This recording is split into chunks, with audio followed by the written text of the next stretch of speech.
sortez ce gamin d'ici avant que j'appelle la police. La voix de Sandrine claqua dans le salon funéraire tel un coup de fouet. Léo se figea à l'entrée, ses doigts crispés sur l'enveloppe froissée contre sa poitrine. Autour du cercueil en acajou de Jean-Luc, des dizaines de visages se tournèrent vers lui, comme un seul homme. Costume coûteux, robe de créateur, bijoux qui scintillaient plus vivement que les lustres. Et lui, au milieu de tout ça, avec ses chaussures trouées, son pantalon du foyer, son t-shirt affligé de taches indélébiles, un garçon qui n'appartenait manifestement pas à ce monde de faste et de deuil fin. Léo sentit ses jambes flageoler, une vague de vertige menaçant de le submerger, mais il ne recula pas. Il se planta fermement sur ses pieds, ancré par la promesse faite à sa mère. Cela ne faisait que 3 jours qu'il avait quitté le foyer municipal Saint-Vincent pour la première fois depuis son arrivée. 8 jours depuis que sa mère avait fermé les yeux pour toujours. 8 jours depuis que son univers s'était effondré, le laissant à la dérive dans un océan de solitude. Le salon des pompes funèbres était immense, grandiose, avec une hauteur sous plafond vertigineuse et des lustres en cristal qui semblaient peser des tonnes, menaçant de s'écraser. Une odeur entêtante de fleurs, de lys et de roses, se mêlait aux parfums opulents des invités, créant une atmosphère écœurante qui lui soulevait le cœur. Léo n'avait jamais vu autant de gens riches réunis en un seul lieu. Des femmes aux coiffures impeccables, sculptées comme des œuvres d'art, chuchotaient derrière des mouchoirs de soie, leur regard le jaugeant avec une curiosité cruelle. Des hommes d'âge mûr consultaient discrètement leur smartphone, comme si la mort n'était qu'un autre rendez-vous dans leur agenda surchargé, une simple formalité à expédier. « Je dois rester », dit Léo, sa voix sortant bien plus faible, plus fragile qu'il ne l'aurait voulu. « S'il vous plaît. » « De quel droit ?» Sandrine fit 2 pas dans sa direction, le claquement de ses talons résonnant sur le marbre poli. C'était une femme grande, la cinquantaine élégante, les cheveux blonds tirés en un chignon parfait d'où pas une mèche ne s'échappait. Sa robe noire était d'une sobriété étudiée, mais Léo reconnaissait les étoffes de prix quand il en voyait. Sa mère avait passé sa vie à laver des vêtements comme celui-ci, pour des gens comme elle. « Pour qui te prends-tu pour entrer ici et nous dire ce que tu dois faire ?» Un murmure parcourut l'assemblée, un frémissement de désapprobation et de mépris. Léo aperçut un homme en costume gris le photographier discrètement avec son téléphone. Une dame âgée, parée d'un collier de perles, serra son sac à main contre sa poitrine, comme s'il était un voleur sur le point de la détrousser. Léo inspira profondément, cherchant à calmer le battement affolé de son cœur. Je suis venu lui dire au revoir. Lui dire au revoir ? Un homme plus jeune, d'environ 30 ans, sortit de l'ombre de Sandrine. Il avait le même nez droit, les mêmes yeux clairs que la femme. Mon père ne sortait presque plus de chez lui ces derniers mois. Comment un gamin des rues comme toi aurait-il pu le connaître ? Lucas, appelle la sécurité. Sandrine ne daigna même pas regarder son fils. Ses yeux étaient rivés sur Léo, froids comme la glace. Ce genre de situation est précisément ce que je craignais. Des opportunistes qui sortent de tous les recoins. Je ne suis pas un opportuniste. La voix de Léo monta d'un cran, plus assurée. Quelques personnes reculèrent, surprises par sa soudaine fermeté. Je voulais juste j'ai besoin, les mots moururent dans sa gorge. Comment expliquer ? Comment faire comprendre à ces gens qu'il avait plus le droit d'être ici que n'importe lequel d'entre eux ne pourrait jamais l'imaginer ? L'enveloppe dans ses mains semblait peser 1 tonne. À l'intérieur se trouvait la vérité. Une vérité que sa mère avait gardée secrète pendant 14 ans. Une vérité que Léo avait découverte bien trop tard. La sécurité. Sandrine fit un geste impatient. 2 hommes en costume noir, massifs, s'avancèrent sur les côtés du salon. Ils étaient grands, les épaules larges, le visage inexpressif. Léo recula instinctivement, son dos heurtant la lourde porte en bois massif. « Attendez !» Il brandit l'enveloppe. « J'ai une lettre. Elle m'a laissé une lettre. Tout le monde a une lettre. » Une femme d'âge mûr, qui ressemblait à Sandrine, leva les yeux au ciel. Ce devait être sa sœur. La semaine dernière, une femme s'est présentée en se disant être une cousine éloignée. Hier, c'était un ami d'enfance. Maintenant, un gamin des rues. Je ne suis pas des rues. Je suis au foyer parce que ma mère, Léo sentit sa voix se briser. La douleur était encore trop vive, trop présente. Cela semblait encore irréel. Elle est morte il y a 8 jours. Personne ne parut s'en soucier. Leur indifférence était une gifle. Les agents de sécurité n'étaient plus qu'à 3 mètres de lui. Léo jeta un regard désespéré vers le cercueil au fond du salon. Il était ouvert et, même de si loin, il pouvait distinguer le profil de l'homme qu'il n'avait jamais connu. Jean-Luc Sampaio. Son père. Ma mère a travaillé toute sa vie comme femme de ménage, poursuivit Léo, les mots se bousculant. Elle n'a jamais rien demandé à personne, elle n'a jamais rien voulu, mais avant de mourir, elle m'a donné ça. Il serra l'enveloppe contre sa poitrine, comme si c'était un bouclier. Et je suis censé croire que cette lettre a la moindre pertinence ? Sandrine croisa les bras. Regarde-toi. Et regarde-nous. Penses-tu vraiment avoir un quelconque lien avec cette famille ? Je sais que j'en ai un. Léo déglutit difficilement. Et cette lettre le prouve. Ah, vraiment ? Lucas eut un rire méprisant. Et qu'est-ce que cette lettre magique prouve exactement ? Que tu es le fils secret. Que mon père te devait de l'argent ? Laisse-moi deviner, tu veux une part de l'héritage. Je ne veux rien. Les larmes commencèrent à lui brûler les yeux, mais il les retint. Il ne pleurerait pas devant ces gens, il ne leur donnerait pas cette satisfaction. Je voulais juste connaître mon père, c'est tout. Mais quand je suis arrivé ici, sa voix se brisa à nouveau. Léo ferma les yeux, se remémorant l'instant, 3 jours plus tôt, devant le portail de ce même hôtel particulier où se déroulait la veillée. Le concierge, l'air navré, lui annonçant que M. Sampaio était décédé la nuit précédente. Crise cardiaque foudroyante. Léo avait découvert qui était son père et l'avait perdu le lendemain. L'univers pouvait être d'une cruauté infinie. Touchez-le et finissons en. Sandrine fit un geste dédaigneux. J'ai des choses plus importantes à régler que les caprices d'un morveux. Les agents de sécurité saisirent Léo par les bras. Il tenta de se débattre, mais ils étaient bien trop forts. L'enveloppe tomba par terre avec un bruit mat. Non, la lettre. J'ai besoin de la lettre. Quelle comédie. La sœur de Sandrine leva de nouveau les yeux au ciel. Léo se débattit, essayant de se pencher pour ramasser l'enveloppe. Un des agents le tira plus brutalement.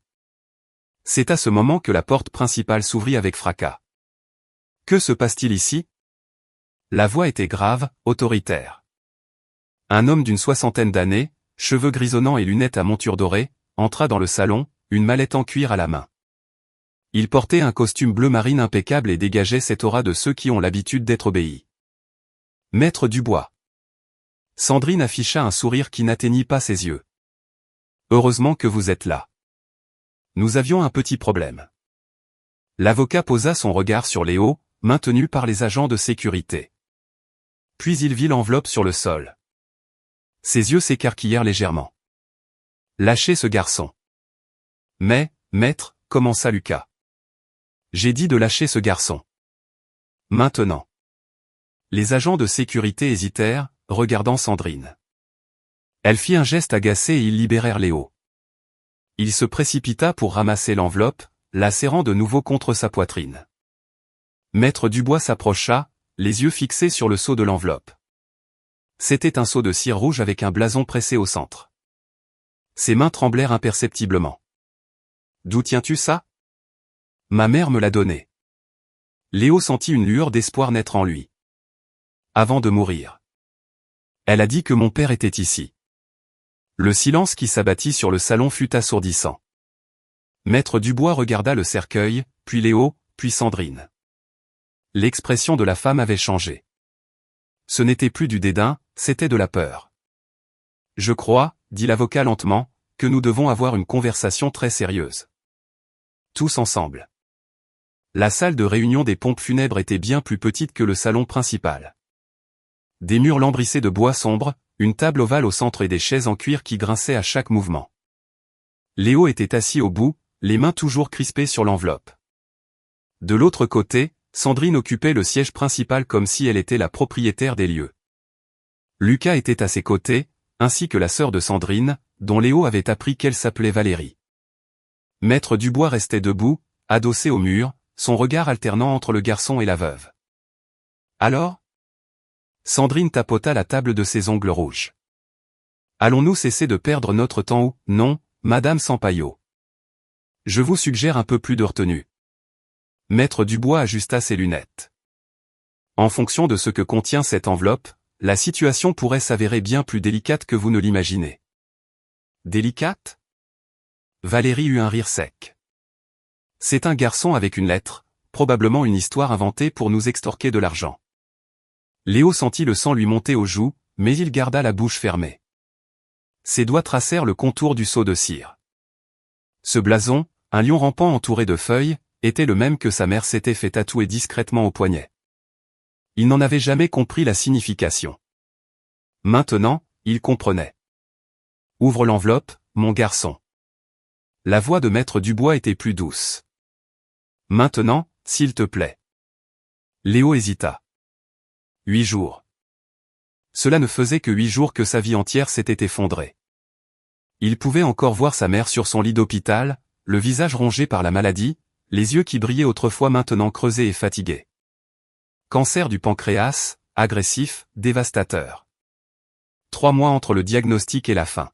« Maman, ne parle pas comme ça », lui avait-il dit, en lui tenant la main, sentant les os sous la peau fine. « Tu vas guérir. » Mais elle savait. Les mères savent toujours. « Léo, mon amour. » Sa voix n'était qu'un faible murmure. « Je dois te dire quelque chose que j'ai gardé pour moi toutes ces années. Repose-toi, maman. On en parlera plus tard. » Il n'y aura pas de plus tard, mon fils. Une larme coula sur sa joue. « Je ne t'ai jamais parlé de ton père parce que j'avais peur. Peur que tu me juges. Peur qu'il ne t'accepte pas. Peur de tant de choses. » Léo se souvenait de la boule dans sa gorge, le sentiment que quelque chose était sur le point de changer pour toujours. « Ton père, elle déglutit. Il ne sait pas que tu existes. Je ne lui ai jamais dit. Mais tu as le droit de savoir qui il est. » C'est laquelle avait demandé à l'infirmière de chercher l'enveloppe dans le tiroir. L'enveloppe qui se trouvait maintenant dans les mains de Léo. Elle est de lui. Je reconnais le sceau. Elle avait caressé le blason de cire. J'ai été sa secrétaire pendant 2 ans. C'était rapide, intense, mais il était marié, et je n'étais qu'une employée. Quand j'ai découvert que j'étais enceinte, j'ai démissionné. Je ne suis jamais revenue. Pourquoi ? Avait demandé Léo, sentant la colère monter. Pourquoi tu ne lui as rien dit? Il devait t'aider. Parce que j'avais trop de fierté, mon fils. Et parce que je t'aimais trop pour risquer qu'il te rejette. Elle avait serré sa main avec le peu de force qui lui restait. Mais maintenant, tu dois savoir. Jean-Luc Sampaio. C'est le nom de ton père. Le nom n'avait rien signifié pour Léo à ce moment-là. Sa mère était tout pour lui. Son père n'était qu'une ombre, une abstraction. Mais ensuite, elle avait dit quelque chose qui l'avait glacé. Promets-moi de n'ouvrir l'enveloppe que s'il m'arrive quelque chose. Et promets-moi que tu iras le chercher. Tu mérites d'avoir un père. 3 jours plus tard, elle était morte. Mon garçon. La voix de Sandrine le tira de ses souvenirs. Nous attendons. Léo cligna des yeux, revenant à la salle de réunion. Ses mains tremblaient. Il glissa son doigt sous le seau de cire, le sentant se briser. Le son parut assourdissant dans le silence de la pièce. À l'intérieur de l'enveloppe, il y avait 3 choses, une lettre pliée, une vieille photo et un papier avec un en-tête doré. Il sortit la photo en premier. Elle datait de près de 15 ans, à en juger par son usure et ses couleurs passées.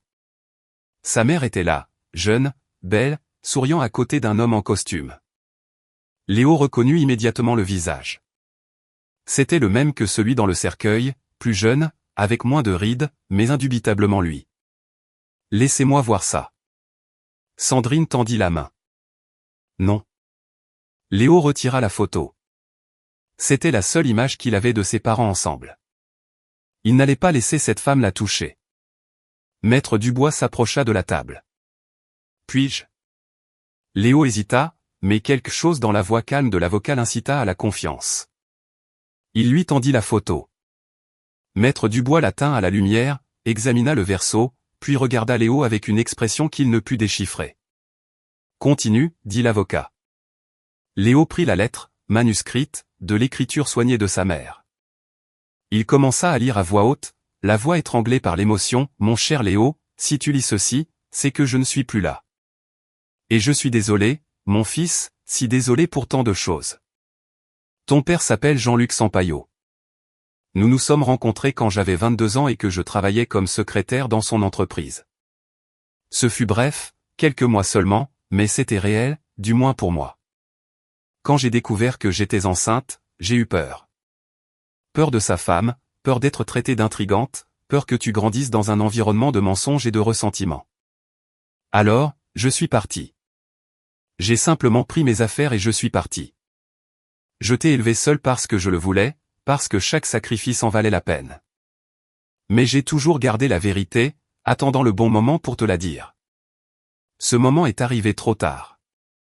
Avec cette lettre se trouve un test ADN que j'ai fait faire quand tu avais 3 ans. J'ai récupéré un verre que Jean-Luc avait utilisé lors d'un événement de l'entreprise et je l'ai gardé. Je sais que c'était mal, mais j'avais besoin d'être sûr. J'avais besoin que tu aies une preuve si un jour tu en avais besoin. Cherche-le, Léo. Il habite avenue des Champs-Élysées. Je ne sais pas s'il t'acceptera, je ne sais pas si sa famille t'accueillera, mais tu mérites d'essayer. Tu mérites d'avoir un père. Je t'aime plus que tout au monde. Maman. Le silence dans la pièce était sépulcral. Léo essuya ses larmes du revers de la main, sans honte. Au diable ce que ces gens pensaient. ADN, Lucas se leva brusquement. C'est ridicule. Mon père n'aurait jamais, asseyez-vous. La voix de Maître Dubois était dure comme l'acier. Léo prit le 3e papier. C'était un rapport de laboratoire avec l'entête du laboratoire Pasteur. Il ne comprenait pas tous les termes techniques, mais les chiffres à la fin étaient clairs, 99,9% de probabilité de paternité. Cela ne prouve rien. Sandrine se leva également.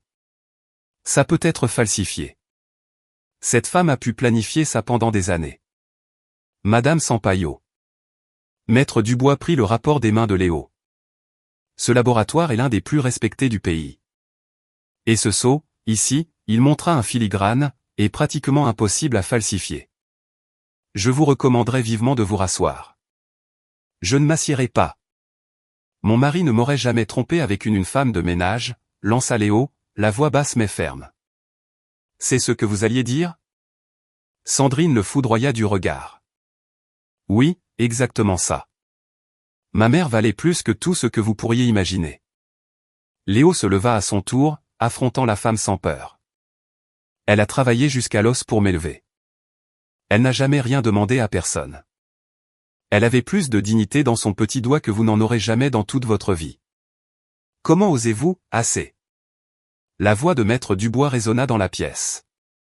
Asseyez-vous. Tous les deux. Maintenant.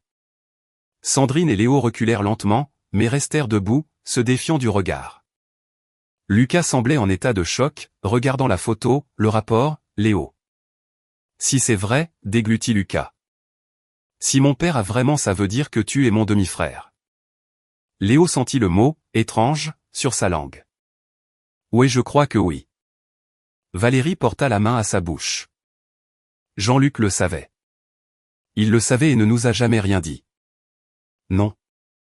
Léo secoua la tête. Ma mère ne lui a jamais dit. Il ne le savait pas. Non jusqu'à, il s'arrêta.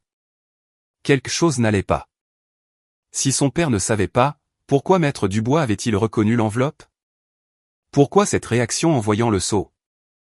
Jusqu'à quand? Demanda calmement Maître Dubois. Léo regarda l'avocat. Vous savez quelque chose, n'est-ce pas? Un triste sourire traversa le visage de l'homme. Le testament de Jean-Luc a été modifié il y a 3 semaines. Et j'ai des instructions très spécifiques sur la façon de procéder si un jeune homme se présentait avec cette enveloppe. Le cœur de Léo s'emballa. Quoi?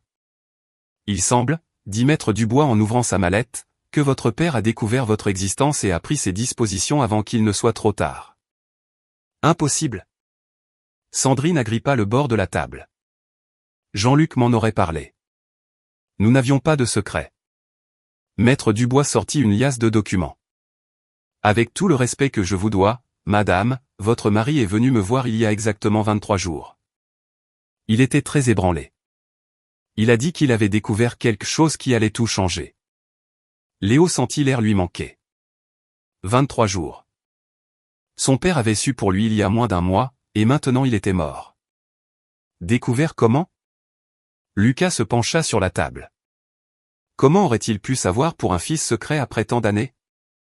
L'avocat hésita, regardant Léo. Peut-être serait-il préférable que le garçon sorte pour « non ».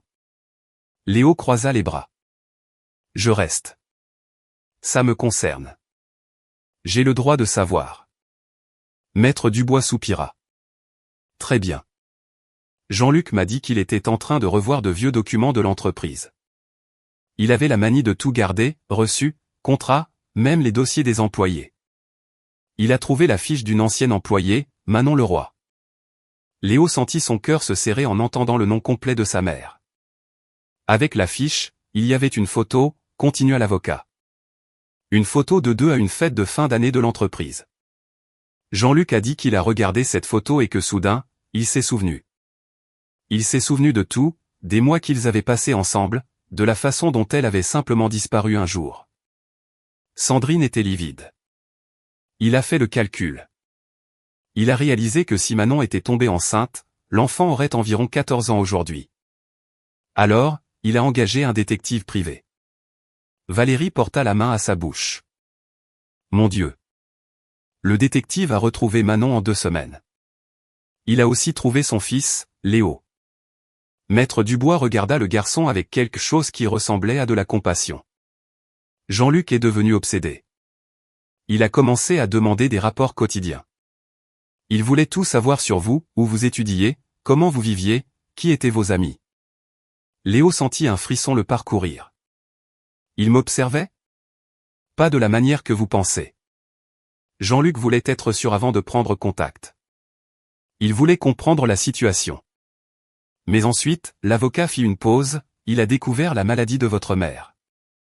Le monde sembla s'arrêter. Il savait que ma mère était malade? Oui. Le détective l'a informé que Manon était en phase terminale. Jean-Luc était désespéré. Il voulait aller à l'hôpital, il voulait se présenter. Il voulait rattraper le temps perdu. Mais je lui ai conseillé d'attendre. Attendre? Léo sentit la colère monter.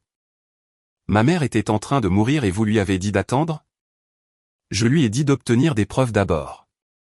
Maître Dubois retira ses lunettes, les essuyant avec un mouchoir. La situation était délicate. Un homme riche, prétendant être le père d'un garçon de 14 ans. Sans preuve concrète, cela aurait pu paraître déplacé, cela aurait pu détruire sa réputation et vous nuire aussi. Alors il a attendu que ma mère meure. Les larmes brûlaient les yeux de Léo. Il a attendu pour ne pas avoir à l'affronter. Ce n'est pas ça. L'avocat secoua la tête. Jean-Luc rassemblait son courage. Il planifiait le meilleur moment. Mais son cœur n'a pas tenu. La crise cardiaque a été foudroyante.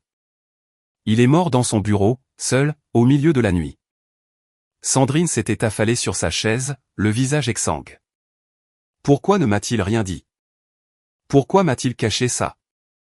Parce qu'il avait peur de votre réaction. La voix de Maître Dubois était douce mais ferme. Jean-Luc m'a dit que vous n'accepteriez pas facilement, qu'il y aurait des complications. Des complications? Lucas eut un rire amer. Bien sûr qu'il y aurait eu des complications. Débarquer avec un fils bâtard après 40 ans de mariage? Ne m'appelle pas comme ça. Léo se leva, les poings serrés. Je n'ai pas demandé à naître, je n'ai pas demandé à être son fils, et je n'ai certainement pas demandé à être traité comme un déchet par des gens comme vous. Asseyez-vous, mon garçon. Sandrine se leva également, mais sa voix était différente, plus contrôlée, plus dangereuse. Tu veux savoir la vérité? La vérité, c'est que mon mari était un homme faible, il l'a toujours été. Une jolie secrétaire lui fait des avances et il tombe dans le panneau. C'est probablement arrivé des dizaines de fois. Sandrine, l'avertit Maître Dubois. Et maintenant, tu apparais. Elle désigna Léo avec dédain. Avec ta petite histoire triste, ta mère morte, ton enveloppe magique. Tu crois que tu vas obtenir quoi? De l'argent, une maison, un nom de famille? Je ne veux rien de tout ça, cria Léo. Je voulais juste connaître mon père. Il était vivant il y a 8 jours. 8 jours? Si j'avais su plus tôt, si ma mère m'avait dit plus tôt, j'aurais pu, sa voix se brisa. Léo retomba sur sa chaise, cachant son visage dans ses mains. Les sanglots vinrent sans contrôle. Toute la douleur des dernières semaines explosa d'un seul coup, la mort de sa mère, le foyer, la solitude. Et maintenant ça, découvrir qu'il avait eu un père pendant moins de 24 heures avant de le perdre pour toujours. Le silence dans la pièce était lourd. Même Sandrine semblait sans voix. Ce fut Lucas qui parla le premier, la voix basse. Tu ne savais vraiment rien de notre père? Léo hocha la tête, sans retirer ses mains de son visage. Et ta mère, elle n'a jamais demandé d'argent, n'a jamais essayé de prendre contact? Jamais. Léo essuya son visage, faisant face à son demi-frère. Elle avait sa fierté. Elle cumulait parfois 3 emplois. Ménage, blanchisserie, cuisine. On n'a jamais manqué de nourriture à la maison, jamais manqué de linge propre. Elle se débrouillait. Alors pourquoi ne pas l'avoir dit plus tôt? Demanda Valérie, sincèrement curieuse. Pourquoi attendre d'être sur le point de mourir? Parce qu'elle avait peur que je la juge. Elle avait peur que je veuille chercher mon père et que je finisse par souffrir encore plus. Il respira profondément. Elle a dit qu'elle m'avait protégé toute ma vie et que maintenant, c'était à mon tour d'être fort, seul. Maître Dubois remit ses lunettes. Jean-Luc a laissé des instructions très claires sur la façon de procéder si vous vous présentiez. Il savait qu'il pourrait mourir avant de prendre contact. Il avait des problèmes cardiaques depuis des années. C'est pourquoi il a modifié son testament en urgence. Le testament, Sandrine revint à la vie. Qu'a-t-il fait exactement? Cela sera révélé lors de la lecture officielle, qui aura lieu après l'inhumation. L'avocat rassembla ses papiers. Mais je peux vous dire que Jean-Luc a reconnu Léo comme son fils et a pris des dispositions pour assurer son avenir. Non. Sandrine frappa la table de sa main. Je n'accepterai pas ça. Je contesterai. Je prouverai que c'est une fraude. Vous êtes dans votre droit. Maître Dubois ferma sa mallette. Mais je dois vous avertir que Jean-Luc avait anticipé cette possibilité. Les preuves sont solides. Le test ADN peut être refait avec du matériel prélevé lors de la veillée, si vous le souhaitez. Les rapports du détective sont exhaustifs et il y a une lettre manuscrite de Jean-Luc expliquant tout. Une lettre? Léo regarda l'avocat. Il m'a écrit? Maître Dubois hocha lentement la tête. Il a écrit, et il m'a demandé de vous la remettre uniquement si vous veniez à la veillée avec l'enveloppe de votre mère. Il a dit que cela prouverait que vous méritiez de connaître la vérité. Les larmes revinrent, mais Léo ne les cacha pas. Son père avait pensé à lui. Même sans le connaître, même dans le peu de temps qu'il avait eu, il s'était suffisamment soucié de lui pour laisser une lettre. Je peux la lire? Sa voix sortit faible. Après l'inhumation, en même temps que la lecture du testament. L'avocat se leva. Pour l'instant, je suggère que nous retournions tous à la veillée. Les gens commencent à s'interroger sur ce retard. Sandrine passa devant Léo sans le regarder. Lucas hésita sur le seuil, comme s'il voulait dire quelque chose, mais finit par sortir en silence. Valérie fut la dernière, lançant un regard plein de pitié au garçon avant de disparaître.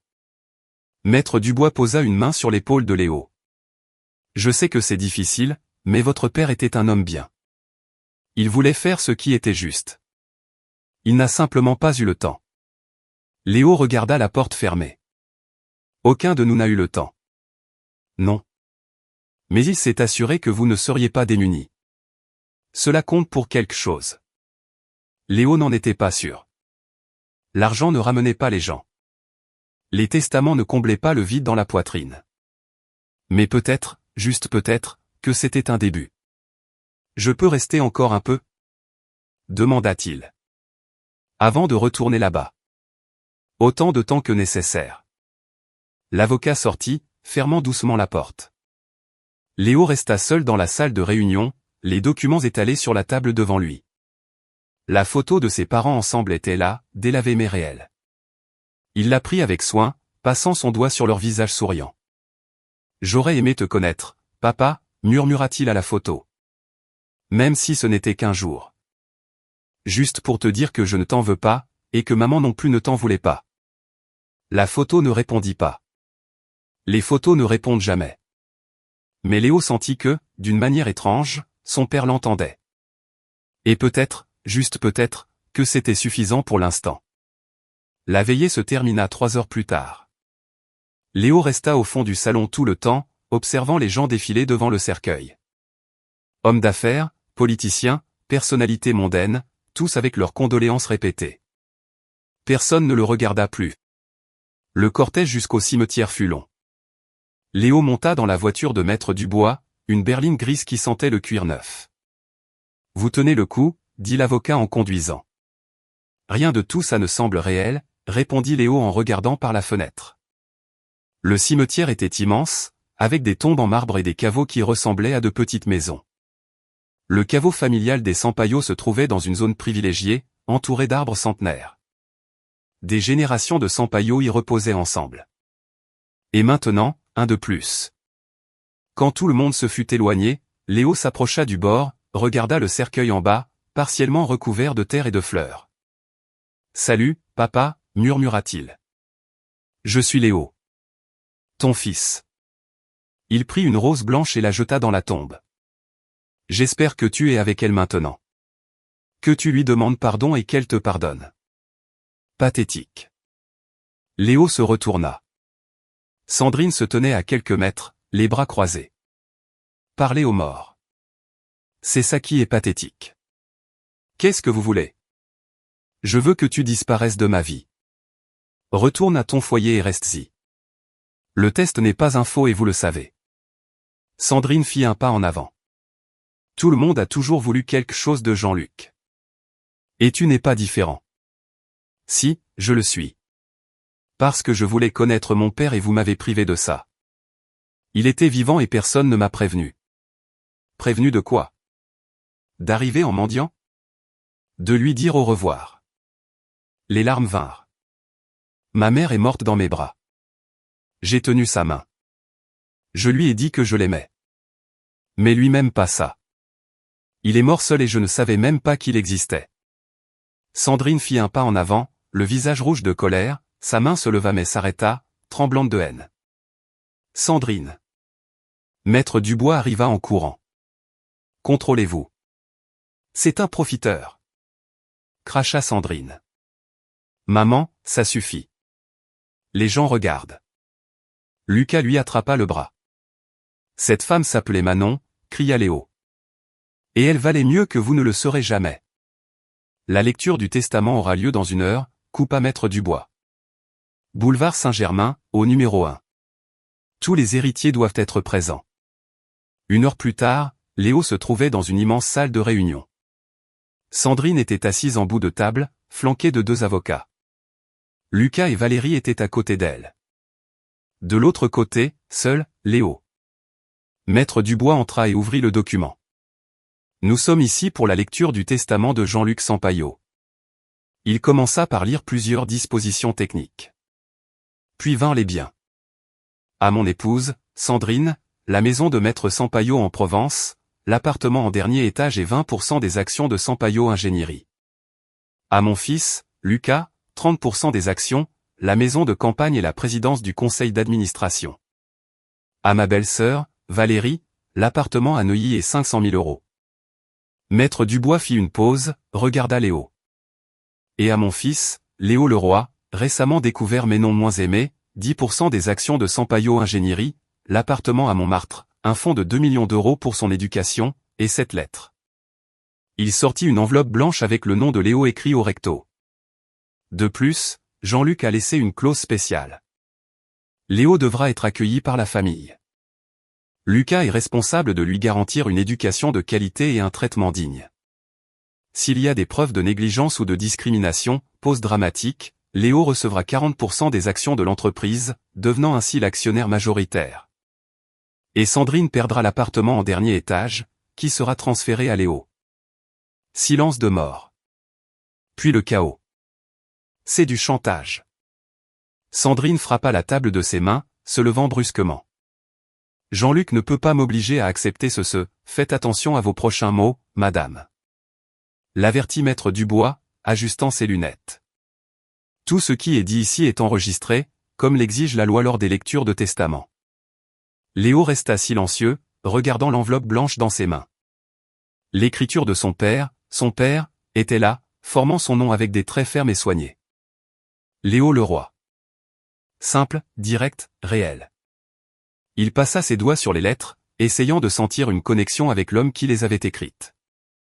40%. Lucas se leva également, passant une main dans ses cheveux. Ça lui donnerait le contrôle de toute l'entreprise. Il pourrait tout décider. Et il ne connaît rien à l'ingénierie, aux affaires, à la gestion, à la façon dont vous gérez l'empire que mon père a bâti, acheva Léo en levant les yeux pour la première fois. Sa voix était calme, mais une nouvelle fermeté s'y était installée. Non, je ne sais pas. Mais je ne savais pas non plus que j'avais un père jusqu'à la semaine dernière. On apprend vite quand on doit. L'avocat de Sandrine, un homme mince aux lunettes fines, feuilletait frénétiquement le testament. Il doit y avoir une faille juridique, quelque chose qui permette de contester cette clause absurde. Un mineur ne peut pas avoir ce genre de responsabilité. Il peut et il l'aura. Maître Dubois ferma le dossier d'un coup sec. Jean-Luc a été très spécifique, justement pour éviter ce genre de contestation. Il connaissait sa famille. Il savait exactement comment Léo serait reçu. C'est pourquoi il a créé des incitations financières pour qu'il soit traité avec la dignité qu'il mérite. Des incitations. Sandrine cracha presque le mot en se rasseyant. Son visage était rouge, ses mains tremblaient légèrement. Vous voulez dire, de la corruption. Mon mari me soudoie depuis sa tombe pour que j'accepte le fils qu'il a eu hors mariage. Sandrine. Valérie posa une main sur le bras de sa sœur. Pour l'amour de Dieu, le garçon est là. Et alors? Sandrine retira son bras avec force. Tu crois que je dois faire semblant? Que je dois sourire et embrasser le fruit de l'infidélité de mon mari? Le rappel vivant qu'il m'a trahi avec une femme de ménage. Léo sentit le sang lui monter aux joues mais serra les lèvres. Il n'allait pas lui donner le plaisir de le voir exploser. Il n'allait pas prouver qu'elle avait raison de le traiter de gamin incontrôlable. Appelez ça comme vous voulez, madame. Maître Dubois croisa les bras, s'adossant au mur. La question est simple et objective. Allez-vous accueillir Léo comme Jean-Luc l'a demandé, ou allez-vous risquer de perdre le contrôle de l'entreprise qu'il a fallu 3 générations pour construire? Le choix vous appartient. Valérie regarda Léo avec quelque chose qui ressemblait à une pitié sincère. C'était différent du regard de Sandrine. Il y avait de la compassion. Il est si jeune. Comment Jean-Luc a-t-il pu mettre un tel poids sur les épaules d'un enfant? Parce qu'il avait confiance que vous feriez ce qui est juste, commença Maître Dubois, ou, pour être réaliste, parce qu'il savait que vous feriez ce qui est le mieux pour vous. Et dans ce cas, les deux coïncidant parfaitement. Sandrine s'affaissa sur sa chaise, semblant avoir vieilli de 10 ans en quelques minutes. Ses avocats lui chuchotaient quelque chose à l'oreille, gesticulant à propos de recours et d'appel, mais elle les congédia d'un geste las de la main. Combien de temps avons-nous pour décider? Demanda Lucas, la voix plus contrôlée maintenant. Il regardait Léo avec une expression difficile à déchiffrer. Ce n'était pas de la haine, mais ce n'était pas non plus de l'acceptation. Peut-être de la résignation. Techniquement, aucun. Maître Dubois remit les documents dans sa mallette. Léo est déjà un héritier légalement reconnu. Il a déjà droit à ses pourcentages d'actions et aux biens désignés. La seule question est de savoir si vous allez bien le traiter ou non. Et de cela, soyez-en certains, je veillerai personnellement. Je ferai des visites régulières, je parlerai au professeur de son école, je vérifierai ses conditions de logement.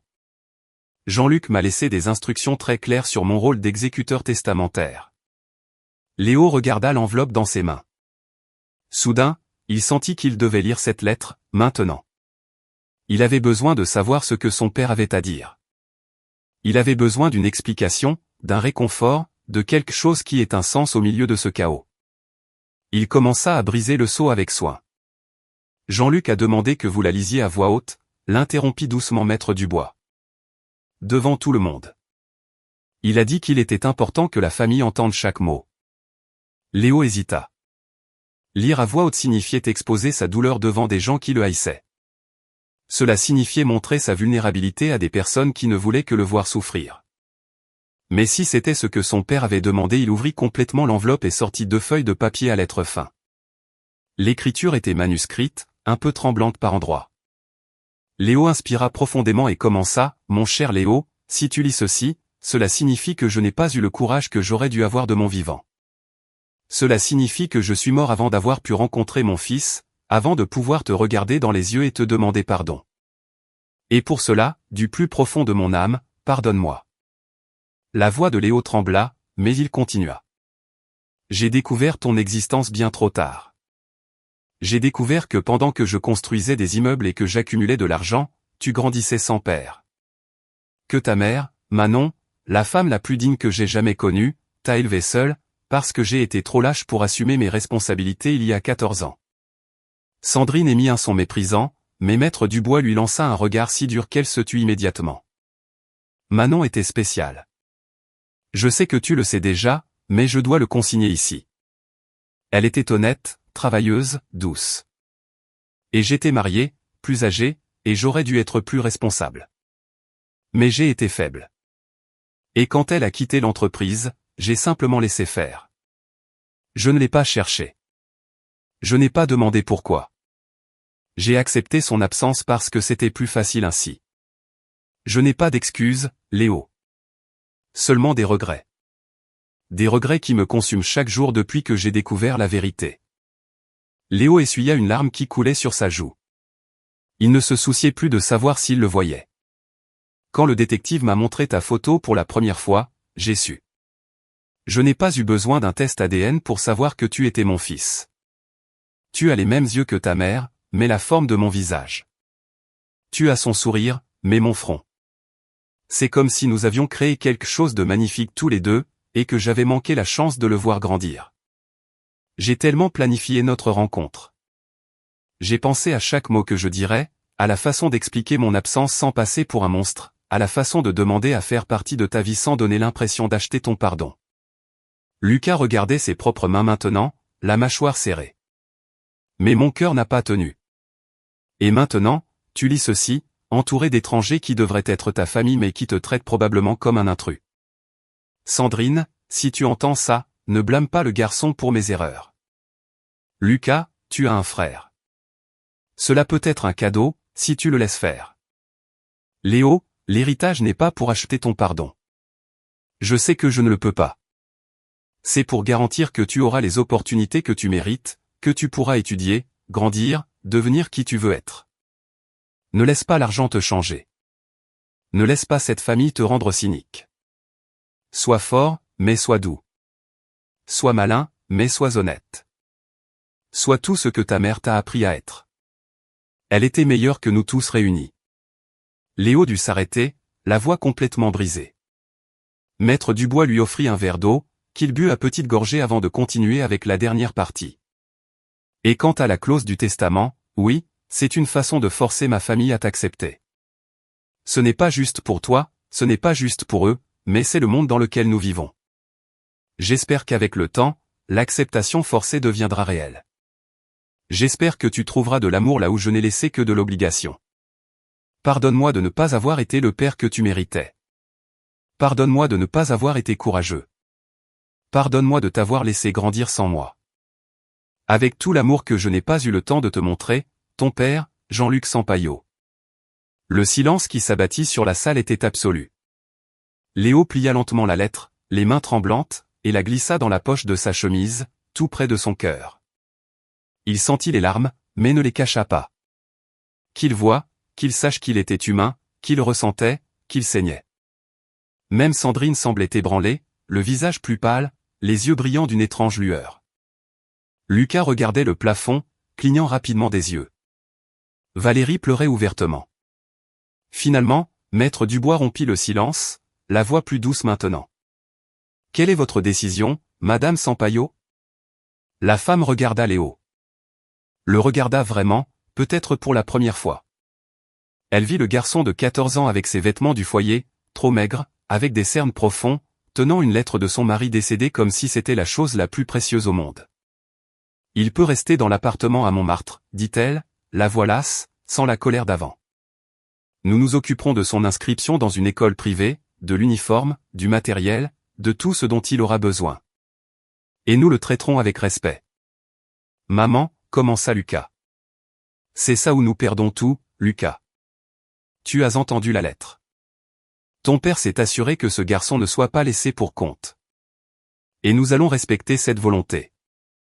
Sandrine se leva, lissant sa robe noire. Mais n'attends pas de moi que je le serre dans mes bras comme mon fils. N'attends pas d'amour maternel ou de famille heureuse. Je ne suis pas hypocrite à ce point. Nous ferons ce qui est demandé, rien de plus. Léo le sentit. C'était plus que ce à quoi il s'attendait, honnêtement. Il ne voulait pas de leur amour de toute façon. Il voulait juste une chance de reconstruire sa vie. Alors, c'est décidé. Maître Dubois ferma sa mallette et sourit pour la première fois de la journée. Léo, bienvenue dans la famille Sampaio. Officiellement. Bienvenue. Le mot sonnait étrange et creux dans l'immense salle. Mais peut-être, juste peut-être, que c'était le début de quelque chose. Même si c'était un début compliqué, douloureux et forcé. C'était quand même un début. 3 semaines plus tard, Léo était assis sur le balcon de l'appartement à Montmartre, contemplant la ville qui ne cessait de bouger. L'appartement était plus grand que n'importe quel endroit où il avait vécu. 3 chambres, un salon spacieux, une cuisine avec des appareils électroménagers qu'il ne savait pas encore bien utiliser. C'était beau, propre, vide et incroyablement solitaire. Maître Dubois avait engagé une femme de ménage qui venait 3 fois par semaine. Madame Monique Garnier était une dame de 60 ans, douce, qui laissait des repas préparés et lui demandait s'il avait besoin de quelque chose. Léo disait toujours non. Il ne savait pas demander de l'aide, il n'en avait jamais eu besoin avant. L'école était un autre univers. Le collège Sainte-Croix, l'un des plus chers de Paris. Uniforme impeccable, sac à dos neuf, livreur de prix. Léo était le seul boursier de la classe. Enfin, pas exactement boursier. Son père avait payé la totalité des frais de scolarité avant de mourir, mais il se sentait toujours comme un imposteur. Et, Léo? Une voix le tira de ses pensées. C'était Enzo, l'un des rares camarades qui essayait de lui parler. Fils de médecin, un garçon sympathique qui ne semblait pas se soucier des différences sociales. Tu viens au barbecue de Lucas samedi? Il a loué cet espace près du Trocadéro. Léo secoua la tête. Je ne suis pas invité. Comment ça? Tu es son frère. Demi-frère. Et la famille n'est pas très proche. Enzo fit une grimace. Mec, c'est nul. Désolé. Pas de problème. J'ai l'habitude. Mais il ne l'avait pas. Chaque fois qu'il voyait Lucas dans les couloirs de l'entreprise OI, Maître Dubois insistait pour qu'il visite Sampaio Ingénierie une fois par semaine. Son demi-frère hochait simplement la tête et continuait son chemin. Sandrine, encore moins. Elle faisait simplement comme si Léo n'existait pas. Le téléphone sonna. Maître Dubois. Léo, comment ça va? Bien. Menteur. La voix de l'avocat était douce. Je suis passé à l'école aujourd'hui. Les professeurs disent que tu as de bonnes notes, mais que tu ne parles à personne. Je vais bien, maître. Vraiment. Je passe te voir demain. On déjeunera ensemble. Léo sourit pour la première fois de la journée. Maître Dubois était la seule personne qui semblait vraiment se soucier de lui. Le lendemain, assis dans un simple bistrot italien, le choix de Léo, pas de l'avocat où il parlait de tout et de rien. Tu sais que tu peux m'appeler n'importe quand, n'est-ce pas? Maître Dubois s'essuya la bouche avec sa serviette. Pour n'importe quoi. Pas besoin que ce soit à propos d'argent ou de l'école. Ça peut être juste pour discuter. Je sais. Merci. Lucas m'a appelé hier. Léo leva les yeux. Ah oui? Il a demandé de tes nouvelles. Il voulait savoir comment tu t'adaptais. Et qu'est-ce que vous avez dit? La vérité. Que tu te bats, mais que tu te bats seul. Que la famille ne remplit pas la partie accueil du testament. Léo remua sa pizza, soudain sans appétit. Ils n'ont pas besoin de m'aimer. Le testament disait juste de me traiter avec respect. Le respect est différent de l'indifférence, Léo. Tu as 14 ans. Tu as perdu ta mère, tu as découvert un père que tu n'as jamais connu. Tu vis seul dans un immense appartement. Ce n'est pas une vie pour un enfant. Je ne suis pas un enfant. Si, tu le es. Et il n'y a aucun mal à ça. Maître Dubois se pencha sur la table. Écoute, je vais être direct. Je peux interpréter cette situation comme de la négligence. Je peux activer la clause du testament. Non. Dit Léo trop vite. S'il vous plaît, ne faites pas ça. Je ne veux plus de problème. Je ne veux pas qu'il me déteste encore plus. Il te déteste déjà, Léo. Mais au moins, il me laisse tranquille. Si vous faites ça, ils me blâmeront pour tout. Je deviendrai le méchant qui a volé l'entreprise familiale. Maître Dubois soupira. Tu ne devrais pas avoir à penser comme ça. Tu ne devrais pas avoir à choisir entre la dignité et la paix. Mais je dois choisir. Et je choisis la paix. Ce soir-là, Léo était dans son appartement quand on sonna à la porte. Il fut surpris. Madame Monique Garnier ne venait que le matin. Il ouvrit la porte et se figea. Lucas était là, avec un sac de nourriture thaïlandaise et une expression mal à l'aise. Salut. Salut. Léo ne savait pas quoi faire. Tu veux entrer? Si ça ne te dérange pas. Ils s'assirent dans le salon, la nourriture entre eux sur la table basse. Silence gênant. Maître Dubois m'a appelé, dit finalement Lucas. Il a dit que tu étais seul, que tu n'allais pas bien. Je vais bien. Arrête de mentir. Il n'y avait pas de colère dans sa voix, juste de la lassitude. Je sais ce que c'est de faire semblant que tout va bien quand ce n'est pas le cas. Léo regarda son demi-frère. Le regarda vraiment. Lucas avait 30 ans, mais il en paraissait plus. Des rides de soucis autour des yeux, les cheveux qui commençaient à grisonner sur les tempes. Écoute, je ne sais pas comment être un frère, continua Lucas. J'ai été fils unique toute ma vie et soudain, tu apparais et tout est chamboulé. L'entreprise, la famille, tout. Je n'ai pas demandé ça. Je sais. Et c'est pour ça que je suis là. Il passa une main dans ses cheveux, nerveux. Notre père il n'était pas parfait, mais il te voulait dans la famille. Et je vais respecter ça. Pas à la manière de ma mère, en faisant comme si tu n'existais pas, mais de la bonne manière.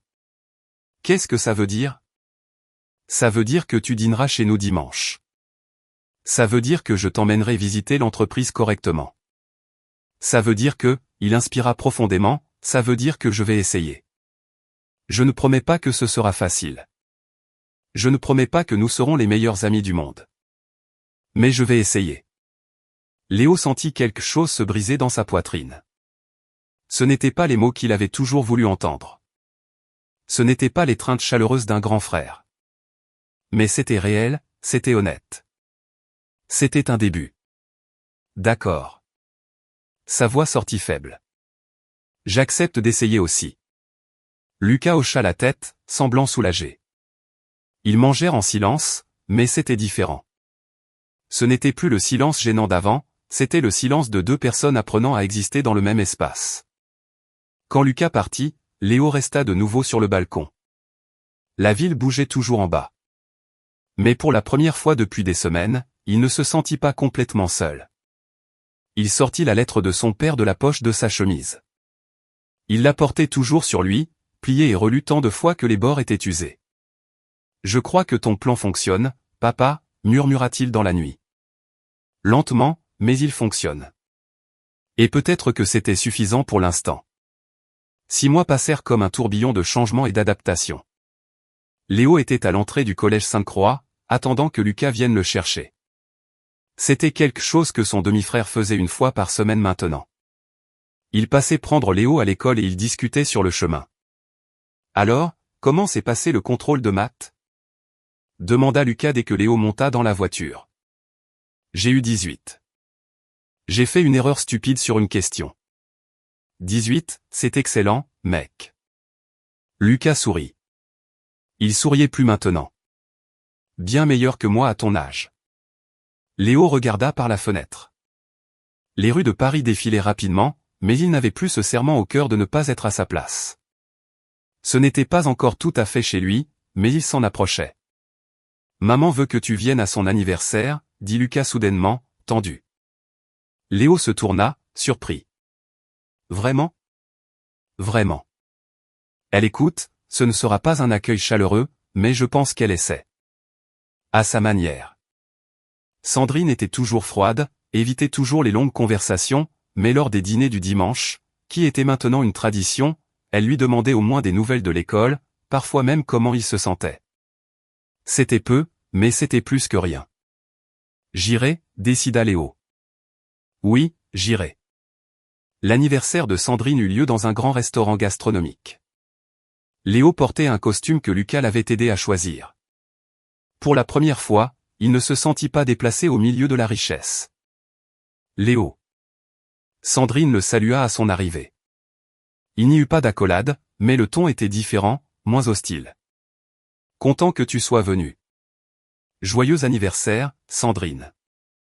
Elle hocha la tête et s'éloigna pour saluer d'autres invités. Mais quelques minutes plus tard, pendant le dîner, elle fit quelque chose d'inattendu. Je voudrais porter un toast. Sandrine se leva, une coupe à la main. À ceux qui sont ici. Ma famille. Elle regarda Lucas, Valérie, et puis, pour la première fois, ses yeux se posèrent sur Léo et y restèrent. Toute ma famille. Ce n'était pas le pardon, ce n'était pas l'amour, mais c'était la reconnaissance. C'était l'inclusion. Léo sentit une boule se former dans sa gorge. Il leva son verre de soda avec tous les autres et trinqua. Plus tard, Léo était de nouveau sur le balcon de son appartement, mais cette fois, il n'était pas seul. Lucas était là, buvant une bière et regardant la ville. Tu sais que tu peux vendre cet endroit si tu veux, dit Lucas. Acheter quelque chose de plus petit, de plus chaleureux. J'y ai pensé, répondit Léo en regardant autour de lui. Mais mon père a choisi cet appartement pour moi. Ça a une signification. Lucas hocha la tête. Il voulait vraiment te connaître. Il en parlait les derniers jours. Il était nerveux, anxieux, il n'arrêtait pas de planifier ce qu'il dirait. Et toi, qu'est-ce que tu as ressenti quand tu as su pour moi? De la colère, répondit Lucas honnêtement. Beaucoup de colère. De la colère contre mon père pour avoir trompé ma mère. De la colère contre toi d'exister. De la colère contre moi-même de ressentir de la colère envers un enfant qui n'y était pour rien. Et maintenant? Lucas regarda Léo. Maintenant, j'ai un frère. Un petit frère qui est plus mature que je ne l'étais à son âge, qui a survécu à des choses que je n'ai jamais eu à affronter. Et je suis fier, tu sais? Fier de toi. Léo sentit les larmes lui monter aux yeux, mais il ne les cacha pas. Lucas posa une main sur son épaule, un geste maladroit mais sincère. Notre père serait fier aussi. Le dimanche suivant, Léo fit quelque chose qu'il avait repoussé pendant des mois. Il prit un bus, il préférait toujours les bus au VTC et se rendit au cimetière. Deux tombes, côte à côte dans son imagination, mais séparées par des kilomètres dans la réalité.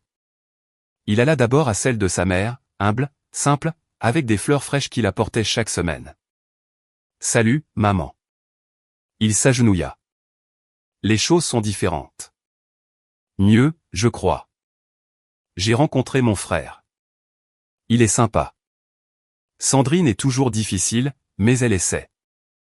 L'école est bien. J'ai de bonnes notes. Tu serais fier. Il enleva une feuille qui était tombée sur la pierre tombale. Tu me manques tous les jours. Mais je vais bien. Je survis. Je vis. Une larme coula. Et je sais que c'est ce que tu voulais. Puis il se rendit au caveau des Sampaio. Il passa devant les noms jusqu'à arriver au plus récent, Jean-Luc Sampaio. Salut, papa. Le mot était encore étrange, mais moins douloureux. Merci pour tout. Pour l'héritage, oui, mais surtout pour t'être soucié de moi, pour avoir essayé, même tard. Pour avoir laissé une lettre qui a tout changé. Il toucha la plaque froide. Lucas est un bon frère. Je pense que tu serais heureux de le savoir. Et moi je ferai honneur à ton nom. J'étudierai, je travaillerai dur, je deviendrai quelqu'un. Pas pour l'argent, mais parce que toi et maman méritiez un fils qui en vaille la peine. Léo resta là quelques minutes de plus, en silence. Puis il se leva, épousseta son pantalon et se dirigea vers la sortie. Sa vie était étrange maintenant, elle était compliquée, pleine d'histoires non résolues et de familles qui ne savaient pas très bien comment fonctionner ensemble. Mais c'était la sienne. Et pour la première fois depuis que sa mère avait fermé les yeux, Léo sentit qu'il avait un avenir. Pas parfait, pas sans douleur, mais un avenir à lui, conquis, mérité. Il jeta un dernier regard en arrière. 2 tombes, 2 personnes qu'il avait aimées comme elles avaient pu. À bientôt, maman. À bientôt, papa. Et il alla de l'avant. Si cette histoire vous a touché et vous a fait penser à tous ces enfants qui grandissent invisibles, sans affection, voulant juste être reconnus, ne laissez pas cette vidéo se terminer en silence. Laissez un like pour qu'elle touche plus de monde et commentez ci-dessous ce que vous feriez à la place de Léo. Votre commentaire peut toucher une autre personne aujourd'hui. Et si vous vous êtes déjà senti comme Léo, perdu mais déterminé à ne pas abandonner, écrivez « Je continue » dans les commentaires.